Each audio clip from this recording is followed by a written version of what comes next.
Okay, it's going to be a review of The Road is Jericho, the new Chris Jericho DVD compilation.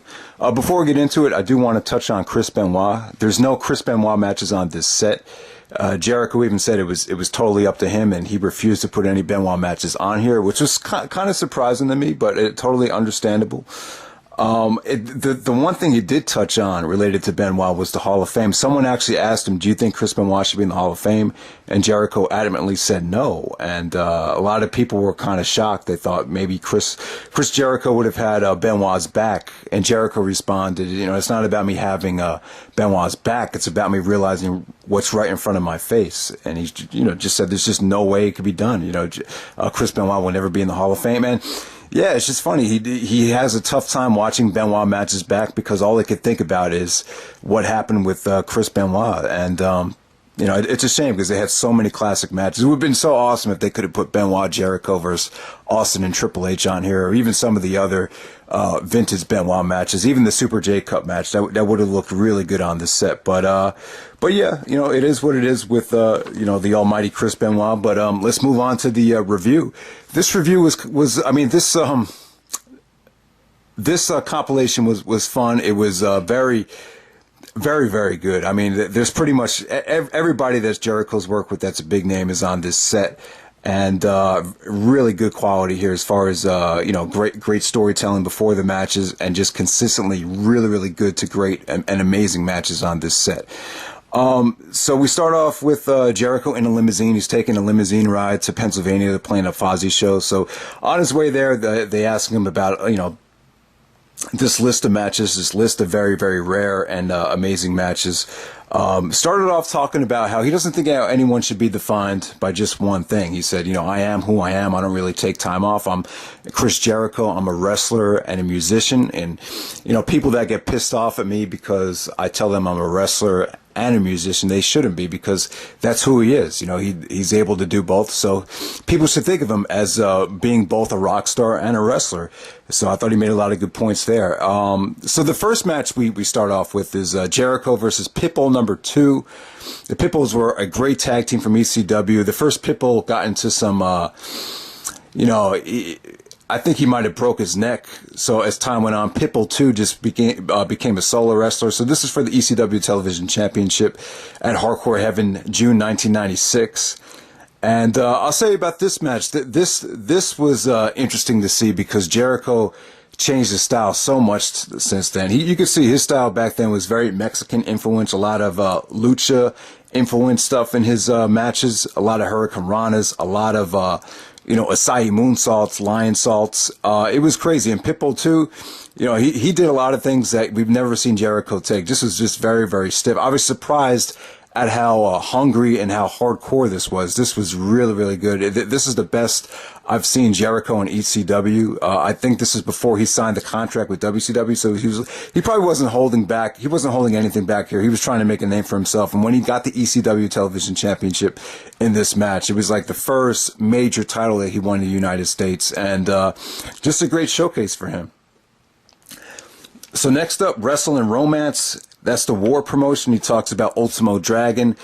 Jericho's best opponent from Japan was Ultimo Dragon. So Ultimo Dragon, I probably talked about this before, but his run in the WWE wasn't didn't go very smooth. I remember there was reports that Vince McMahon was expecting Rey Mysterio number 2 in regards to Ultimo Dragon. He just didn't like the way he worked, Vince, I believe. So Ultimo Dragon's 2003 run was very short-lived in the WWE, but they showed a match from WCW, Bash at the Beach 97, and just more great stuff from these guys, man. If this match took place in ECW or, maybe in the Hammerstein Ballroom or, the Murphy Rec Center or anywhere else, it would have came off really good. But Jericho talked about before the match that the WCW crowd was really triggered not to give a fuck about anything else but the NWO, and it didn't really matter what any of the cruiserweights were doing.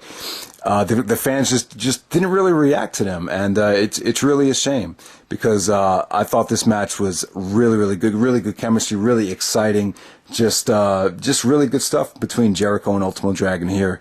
So next up, the chains finally came off. He talked about how when he finally turned heel in WCW, he wrote all his promos, everything just came from the heart, and really carved out his own niche and developed his own personality. And You're talking about Dean Malenko.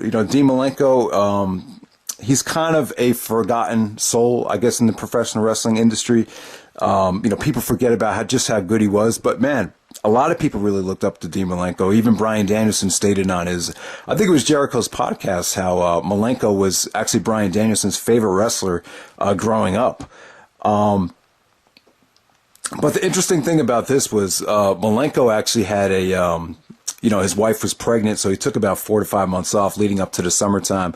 So Jericho really carried that whole feud by himself. He cut the promo, The Man of 1,004 Holds, where he wrote all the holds on the toilet paper and all that stuff. So we've heard that all before, but him and Malenko right here, just a very technical oriented match, a nice slow build, and then Jericho really dictated the tempo as a heel. But Malenko, this is a great match to see if you want to see Malenko work a very, very roughneck babyface style. It could have been better. It's probably not their best match from WCW. Now, looking back on it, I can't really figure out what Jericho's best WCW match was. And it's funny, like a lot of the cruiserweight stuff from WCW, besides Eddie and Mysterio from Halloween Havoc, just none of it really stands out. They're all good. They're all, you get the athleticism, you get the spots, but none of them really stand out as being amazing due to the lackluster crowds, I would say. So next up, we go right into the WWE. It was a really tough transition. Anyone that's read Jericho's books know how depressing and stressing it was when Jericho went to the WWE. It was like learning a whole new language, he would say. The funny thing, I didn't know this, but he talked about how him and X-PAC was like his mentor. Like every time Jericho had to wrestle, X-PAC would be there and he would have to critique and structure a lot of Jericho's work when he first got there, which is kind of a bitter pill to swallow because they were both great workers. And, looking back on it, I think for as good as X-PAC was, I think Jericho was always slightly better. So they put a really exciting steel cage match on here from No Mercy 2000, which is a really good pay-per-view. And, just a lot of innovative spots. You saw some. I think there was a power bomb off the top rope. There's the walls of Jericho on the top of the steel cage. So yeah, Jericho and X-PAC work really well together. I think that was their best match by far. So definitely check that steel cage match out. So we transitioned there from scalding hot water from the coffee machine. So the feud with Kane, Jericho and Kane, the feud basically started because Jericho spilled some hot coffee on Kane. And I remember in the feud, Kane was jealous of Jericho because at the time people thought Jericho was somewhat good looking and had good genes, while Kane was all decrepitated and had to wear a mask. So they talked about that on commentary. But I never really thought Jericho worked really well with big men. From Big Show to Kane to Kevin Nash. I was never crazy about his work with big men. I always thought Jericho worked better with the Chris Benoits, The Rock. Eddie Guerrero, Rey Mysterio, guys like that. Probably my favorite Jericho big man match was actually the Goldberg match, which I thought was really underrated. I really liked that match, but none of his matches with Kane really captivated me. The match here was a last man standing match from Armageddon. Really had to carry that undercard, but this last man standing match was it was slow at first. But I really like some of the things they did. Jericho busted out a line saw with on Kane while planting a steel chair on him, and then the ending to the match, which he actually compared to the ending of the movie Carrie, which I had never seen before. But you kind of get the imagery here. Jericho knocked down a huge, like all these barrels were just stuck together and threw him down on Kane. And as Kane tried to escape the barrels, he put his hand through, the creases in the barrels and tried to get up. It was just a really cool ending. But, that last man standing match, it was fun, but it wasn't, like I said, I was never a big fan of Jericho and Kane stuff and really never cared for Jericho working with big men. So there we go. Things go by so fast. In this chapter, he talks about, Stone Cold Steve Austin. Jericho and Austin never had much chemistry. Their match at No Way Out 2002 was somewhat of a disaster. I don't know. It just never really worked with Austin as the face and Jericho as the heel. But here, Jericho was actually the baby face facing Austin when he was a heel. This was in 2001. when Austin was having a really tough time getting hated. Mick Foley was was the special guest enforcer. What can I say is interesting about this match was not much. I mean, I would probably have to say this dynamic worked much better than when Jericho was the champion. It just did. I thought they could have experimented more with this. I know Jericho was actually supposed to face Austin at King of the Ring 2001 for the title, but Triple H got hurt and things got shaken up. But I really thought, watching this match, the Jericho Austin stuff with Austin as a heel, I just think it could have been so much more. But never really. They had a ton of house show matches, and that's why Jericho was talking about things just go by so fast, because he didn't remember this match, which I thought was really interesting. I mean, he even said, who knew, like, if when I was in WCW in 1998, I'd be in a limousine, puffing a cigar, saying, match with Stone Cold Steve Austin and Mick Foley as the guest enforcer? No, I don't remember that. Like, he was kind of acting like snobbish about it, just joking around about it. I just thought that was really funny. So next up we have Booker T. They showed a match from, during the Invasion time. But the interesting thing about Booker T was in WCW when Jericho and Book, when they first started working together, Booker was kind of hesitant. He was like, what? He's like, I don't want to wrestle Jericho. He's a cruiserweight. So, they kind of got off to a rocky start. But, I thought during the Invasion, both these guys were in their prime. This is a nice television match. This was short and sweet and just really nonstop action here. The interesting thing about this was Nick Patrick, the WCW referee. This is when they started doing the crooked referee thing, which is really cool. I really thought it helped out the Invasion storyline a lot back in 2001. And just as a side note, I really love 2001. I know some people have mixed feelings on the Invasion storyline, but it's a great year because you could argue that Rock, Austin, Angle, Jericho, Booker T, even RVD, I think all those guys, even Triple H, they were all in their prime in 2001. That's why I just think it's such an amazing year, even though some people have mixed feelings on Austin's heel turn and the Invasion and all that stuff. So next we move on to the refugee camp. He talks about how going over to England was really, really tough, how it was just mentally just draining. The days were so long, you couldn't really get a hotel. Everybody had to like camp out outside the arena, sleep on the floor. Yeah, it just seems really, really draining. But the match from Rebellion 2001 against Kurt Angle, this was when Jericho beat The Rock for the WCW title. So he had it for about 2 weeks, and one of his defenses was against Kurt Angle here in the UK. And Angle had just turned, this was weird because Angle had just turned heel.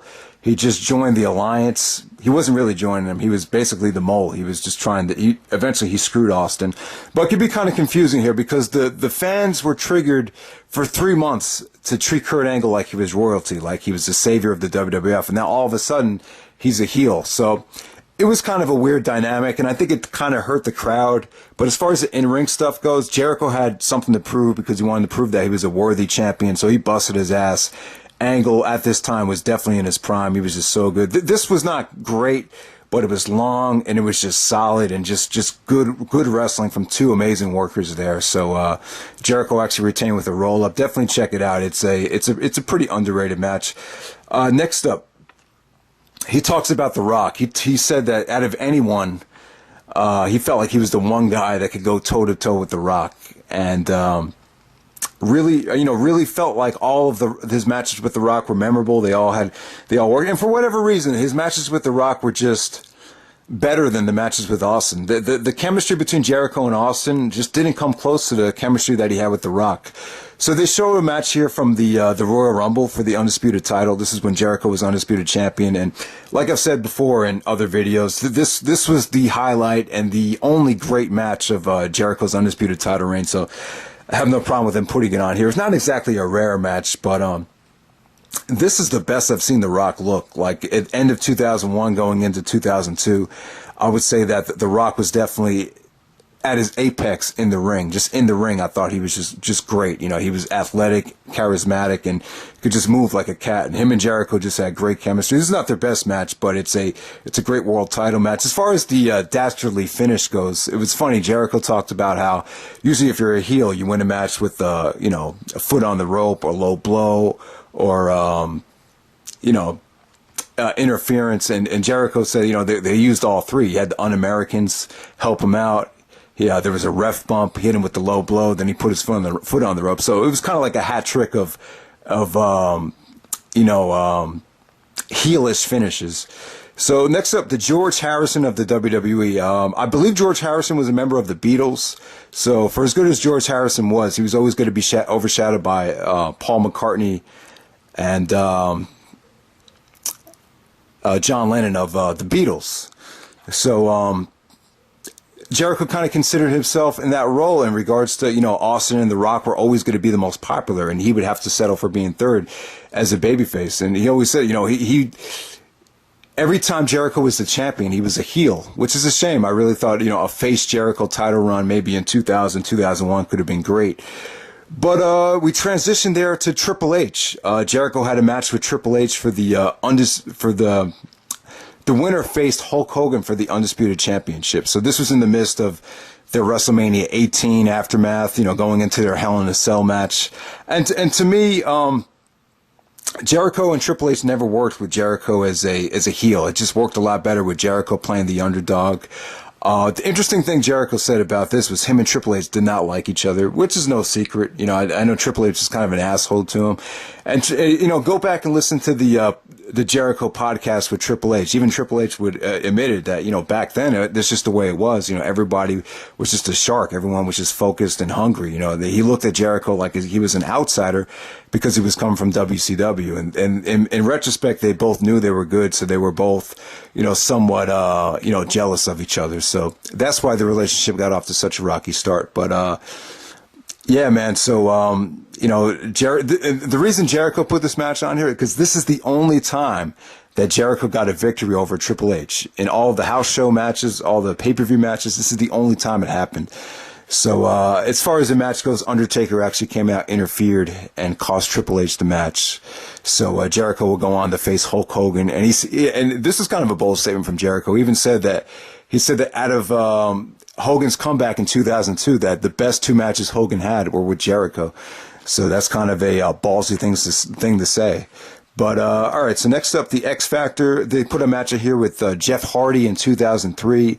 Jericho put over Hardy really well. Just said he was really fun to work with, had a lot of charisma. Just said he just had the X Factor. One thing I want to say about this match is I remember in 2003, Jericho had to do so much because Triple H was in Evolution. He was the top heel, but the other top heel was Jericho. He just really carried the undercard. He had feuds with everybody. Obviously, he was feuding with Shawn Michaels up to WrestleMania 19, but he also feuded with Jeff Hardy because he was actually feuding with Test, but then Test got suspended because he missed a couple of flights due to the snow. So the interim feud was with Jericho and Jeff Hardy. And then, that was kind of there were some layers to that with the Shawn Michaels stuff as well. Then on top of that, Jericho feuded with Scott Steiner somewhat. You remember Jericho cut a lot of those King Arthur promos on Steiner. So my point is, Jericho was really, feuding with everybody. It's kind of remarkable that Jericho was able to kind of, feud with multiple guys, 4 guys at the same time. It's pretty much somewhat unheard of. So next up, Injuryprone talks about Edge. He said that, him and Edge were supposed to wrestle at SummerSlam 2002, supposed to wrestle at WrestleMania 19, and even supposed to tag, instead of Jericho with Jericho and the Big Show, the big tag team was supposed to be Jericho and Edge. So he said Edge would have been one of his favorite opponents, but the problem is he was just too injury prone. Jericho even used this in one of his promos leading up to the WrestleMania 26 match. He even said, I don't get injured, I just win championships. So, the match they put on here with Edge, it was kind of forgettable. It was leading up to the first Money in the Bank match. They really wanted to showcase Edge as a badass here, and it was really probably the weakest Jericho Edge match I think I've seen. I'll say this about, during this time in 2005, and when I talk about the Blu-ray exclusives, we'll see why Jericho really zoned out in 2004, 2005. Just a lot of people just thought Jericho was really letting himself go. He even said time and time again how it was becoming tougher to put together matches, just tougher to think. He was just getting burned out and really just didn't enjoy being there anymore at that time in 2005. Okay, so we move on to the last man standing match with Jericho and Michaels. This was kind of like the forgotten match in the Jericho-Michaels feud. Really wasn't that good. You know, sometimes when you do a gimmick match after a program has already ended, they just use it as an extension to get to the next feud, and that's what happened here. JBL actually came out and cost Shawn Michaels the last man standing match, and that would start the whole JBL Michaels feud with Shawn Michaels working for JBL because the economy was bad. But in this last man standing match, there was this British car or UK car. This was actually in London or England or whatever, and so Jericho did the walls of Jericho on top of a car. There was a Shawn Michaels elbow dropped off the ladder through a table, so it did have some memorable spots, but just the way the match was structured, the way the timing was, it just felt like a rushed gimmick television match. So definitely the weakest match of the Jericho Michaels 2008 feud, I would say. So from there we go to the dark matches. You know, after Raw, a lot of times they would have, dark matches just to promote the show. And, Jericho said, he really enjoyed this type of stuff. He said, people want to leave because they're tired, then leave. He said, I don't care. But, he talked about how Cena had a strong work ethic and his work ethic was strong. He always wanted to deliver for the paying audience. The match with Cena here, the dark match, it was, Jericho really dominated the match. A lot of it was kind of funny. Because Jericho had a tough time, bringing in the steel steps. But, Jericho dominated. And then I think the only offense Cena got was the attitude adjustment at the end. It just, I was expecting to see something really good because I think Jericho and Cena have good matches. But this was definitely not as good as their other stuff. It just came off like a generic house show finish, so don't get too excited about this. But it was interesting to watch this match because there was no commentary on it, and a lot of people in the crowd were either leaving or, there was some empty seats. So it was kind of a refreshing thing to watch, but just don't expect a great match. All right, so next up we go to Rey Mysterio, and Jericho said by far the best high flyer ever is Rey Mysterio. He was adamant about that. Said it doesn't even come close. He said one of Jericho's favorite opponents was Rey Mysterio. They had never really he wasn't happy with any of their WCW work, never really touched because of the brand extension, but now finally, SmackDown 2009. This is when SmackDown had a really good run in 2009. You had Jericho, Edge, Mysterio, Jeff Hardy, CM Punk. I mean, SmackDown was loaded at that time. Really underrated stuff. But, the Jericho Mysterio program was really epic. They had 3 pay-per-view matches. They were all amazing. And, any other year, this probably would have won WWE Match of the Year. Only problem is it happened during Undertaker Shawn Michaels WrestleMania 25. So, it didn't win Match of the Year, but Jericho Rey Mysterio from the Bash. This is easily a 4.5-star match. This is one of the best matches in WWE history. I think it's that good. I mean, Jericho Mysterio had so much chemistry. The counters to the 619, counters to the Lion Salt, the Walls of Jericho, the Springboard Code Breaker.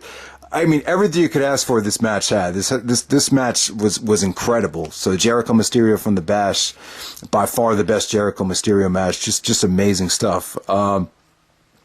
Next up, this is where you can live forever. He talks about Madison Square Garden. He said if you don't want to deliver in the Garden, then just fuck off and go away. They put a match on here, a triple threat match with Jericho and Big Show versus Cena and Undertaker versus DX. So basically, he just put this match on here because of the talent involved. It's really nothing special, but it's just really was really cool to see. I wasn't a big fan of the Jericho Big Show tag team. It just would have been so much better if Edge hadn't gotten hurt. The interesting thing Jericho talked about in his book that I will mention is that Big Show was adamant that Jericho would sell merchandise because obviously Big Show wanted to maximize his profits.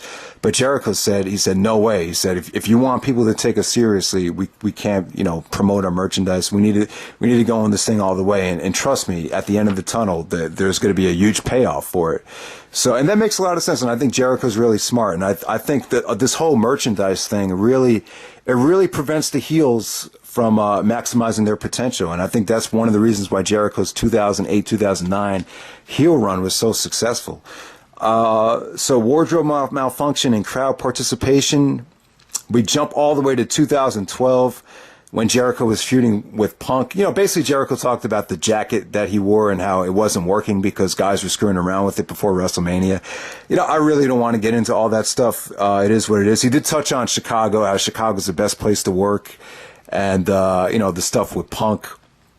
So they showed the street fight from Extreme Rules. I'll talk about this now. The original idea was for Jericho to tattoo his name on CM Punk, but Vince shot down the idea because, Punk had a lot of tattoos, and then, he had heard through the grapevine that tattoos actually cause somewhat of bleeding, so he didn't want to see any blood. So that's the reason that idea got nixed, and they went back to the alcohol stuff. They kind of, did a rehash of the Raven CM Punk stuff from Ring of Honor. But, that's pretty much it with that, That's Jericho and Punk from Extreme Rules, which was an amazing match. Pretty much just as good as the WrestleMania match. You guys, it's still pretty much fresh in everyone's minds. I thought they got really personal, and I thought they delivered an awesome street fight there in Chicago. So next up we have I'm Your Guy. He talks about the Rob Van Dam match.